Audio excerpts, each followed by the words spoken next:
Halo bos, selamat petang saya Awang Pang. Hari ini kita kedai ada masuk yang kereta ni. Oh ya, ini kereta TikTok condition. Baru sampai aja. Tahun 2001 MMC engine. Proton wajar 1.6 auto. Harga cuma jual 5,800. Boleh nampak cap langsung tak payah buat. Ni owner ada jaga kereta, ada jaga kereta punya. Okey. Engine dalam semua ori lagi. Okey. Lepas tu yang punya itu cover, engine cover langsung minyak pun dah ada nampak. Okey, depan molek original. Semua cantik. Lepas tu tayar sport rim dulu punya owner suatu tukar Yokohama tayar tahun 2023, 4 sama, sport rim siap, sport rim semua.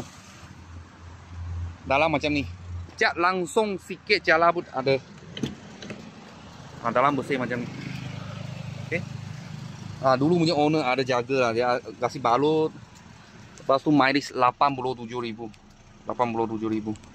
Servis semua kat sini atas. Android player memang ada. Aircon sejuk-sejuk.